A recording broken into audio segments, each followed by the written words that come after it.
Hello, my name is Blair. Welcome back to the channel and welcome back to the Sensory Awareness series. This is part 15. I didn't have any more videos planned for the series, but I got a comment a little while ago asking me to talk about SPD and the experience of SPD during the event, the situation, the pandemic.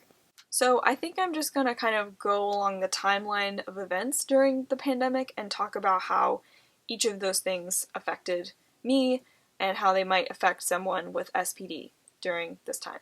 These unprecedented times, if you will.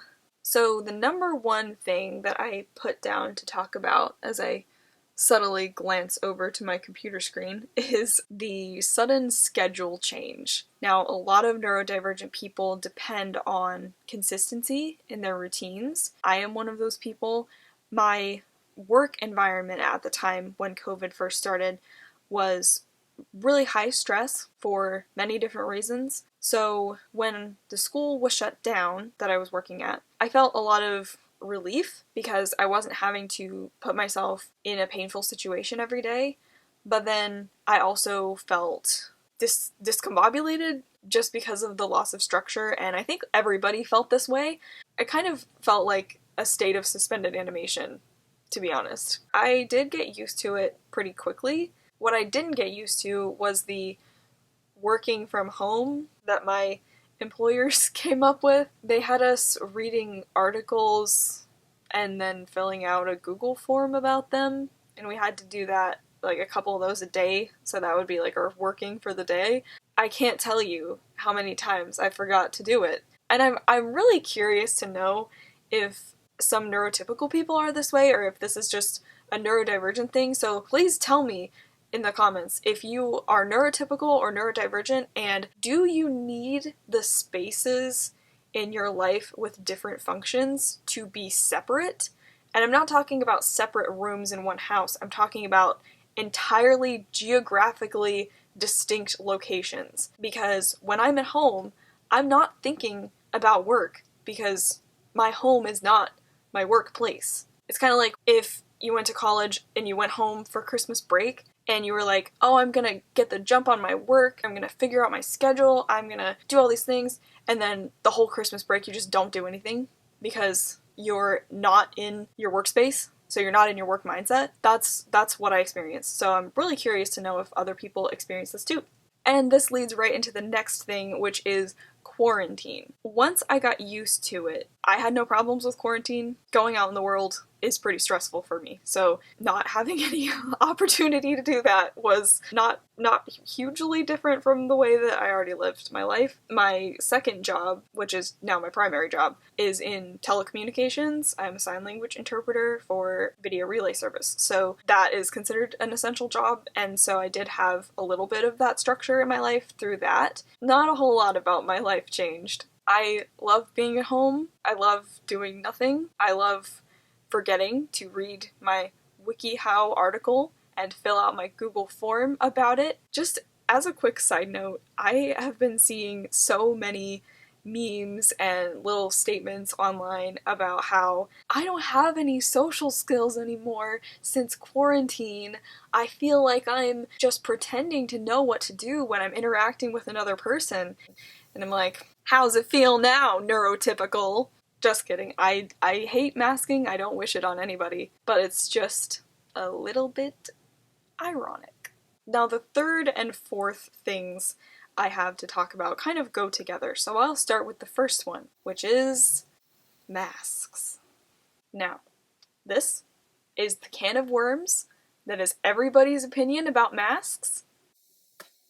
I'm closing it. I am sick of people having pointless conversations on the internet when nobody's mind is gonna change. Whatever opinion you have, this is not the place. See this can of worms?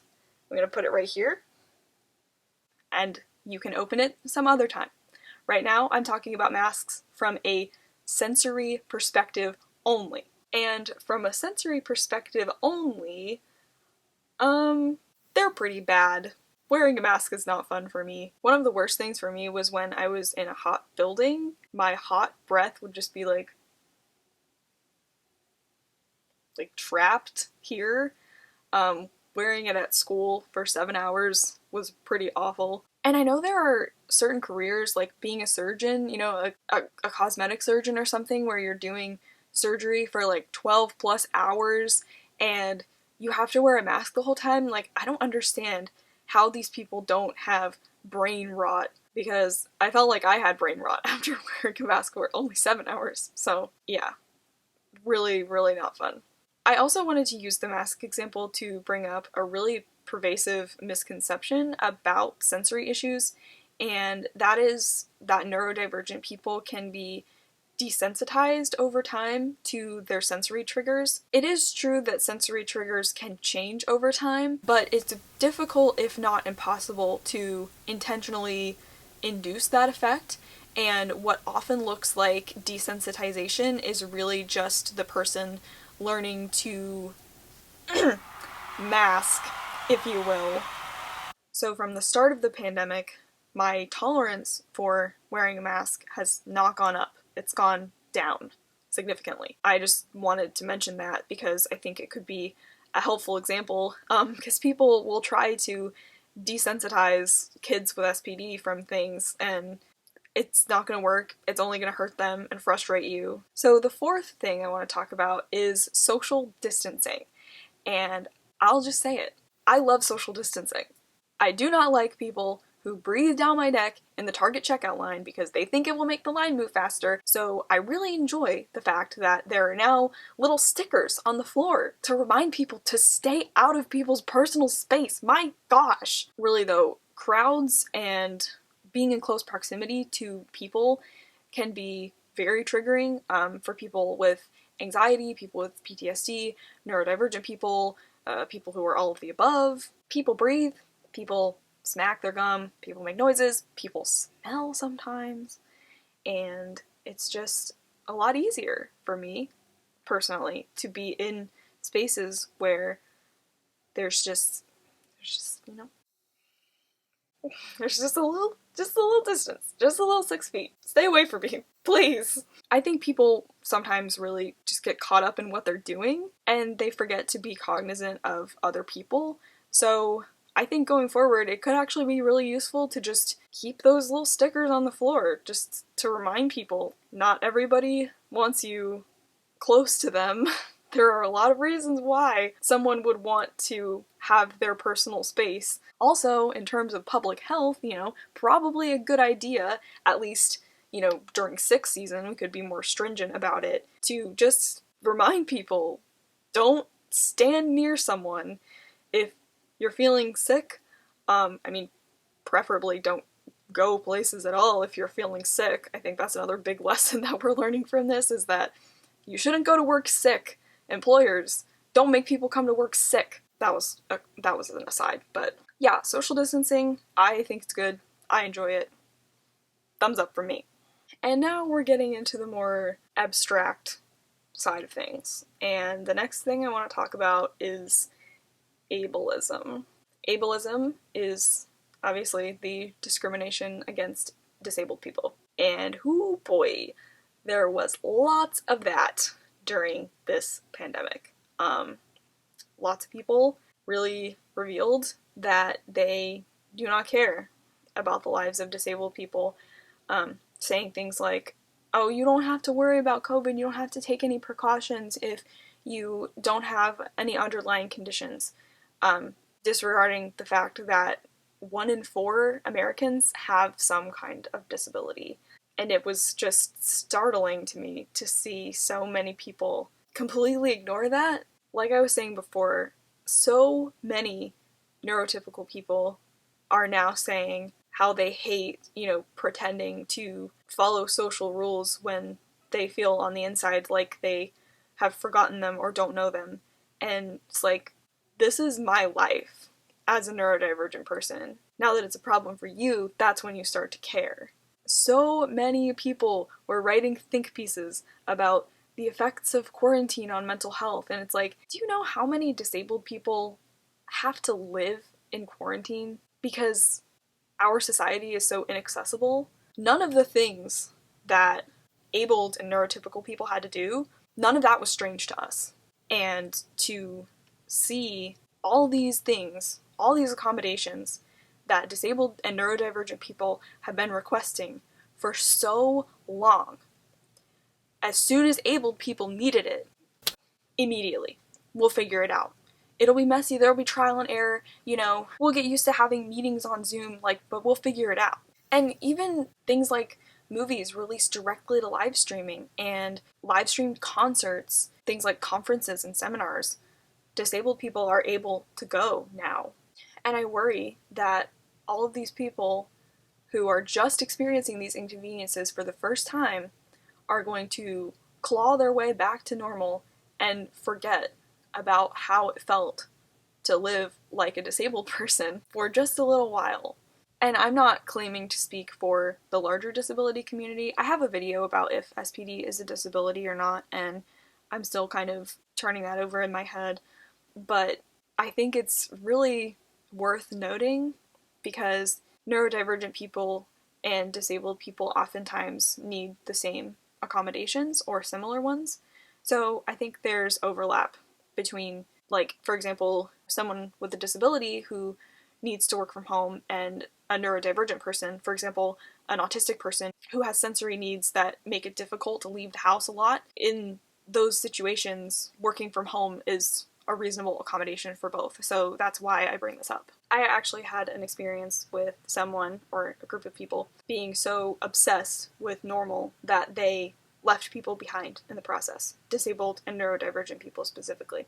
The school district I worked for made a decision to send everyone back to school 5 days a week, as opposed to the previous arrangement where it was 4 days a week and then 1 day for the teachers to have a dedicated day for serving the remote students. A lot of the remote students were remote because of their disability, because their disability put them at a really high risk for contracting COVID, and COVID would affect them worse than other students. So by deciding to override the dedicated time for those students, the Board of Education told everyone that those students' success didn't really matter. And it's not important how small of a population that was. Those students deserve to have their success valued at their school and within their school district, and it wasn't. And that, I looked at that email explaining the decision and I was just astounded that the time that was for these students just got taken away because the district was so obsessed with going back to normal and propping up the old system that we had. I mean, I keep coming back to the word astounding, but that's just what it was. That's how I felt. The remote students were put at a disadvantage because of that. And the students in the building, I think, were also put at a disadvantage because of that. I had someone comment to me that, special ed students, they need more time in the classroom. They need all the extra time they can get. And no, they don't. They need quality time in the classroom.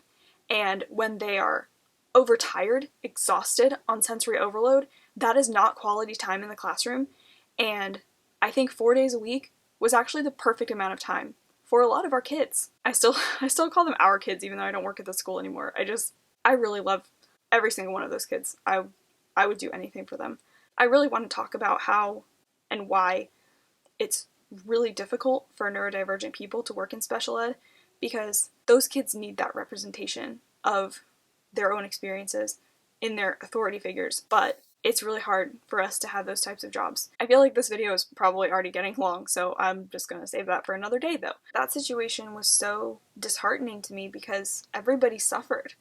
The remote students suffered, and the kids in the building who suddenly had their schedule changed and suddenly had those sensory demands increase, they suffered too. And I don't want to act like the pandemic is good actually, because it was thought-provoking. You can think about things without having a horrible disease kill hundreds of thousands of people. I promise you can still have your thoughts provoked without that. But it gave us an opportunity to think about if our normal really worked. And I think for a lot of people, the answer to that question is no. Not even necessarily disabled people. A lot of neurotypical people and able people felt this way too. It benefits the people in power for us to not question the systems that we're under. And it benefits them when we are so obsessed with familiarity that we will return to a system that is harming us. If I'm taking away anything from the pandemic, it's that I need to be doing more to question the systems that I'm under. I need to be doing more to advocate for the people who are continually and intentionally left behind by those systems. That's what I want to do. I want to educate, I want to inform, I want to advocate, I want to do so many things to make sure that people are not left behind. I don't know what that's going to look like, and I do wonder if I would have come to the same conclusion had the pandemic not happened. I really want this channel to be a part of that. I have almost 300 subscribers now, and that's really tiny by YouTube standards. I mean, there are YouTubers with millions of subscribers, but I mean, almost 300 people, like, that fills up a pretty good sized conference room. I have people listening to what I'm saying. I want to do more. That's the summary of my experience with the pandemic. I got kind of abstract at the end, but I hope that you learned something from this video. I hope you found it interesting. I'm hoping to really get the ball rolling on my ADHD series. I'm really kind of starting to feel a sense of urgency about this, so I'm wanting to get started really soon. Will that actually happen? I don't know. But yeah, that's all I have to say for now. Remember to do something sensational today, and I will see you next time. Bye.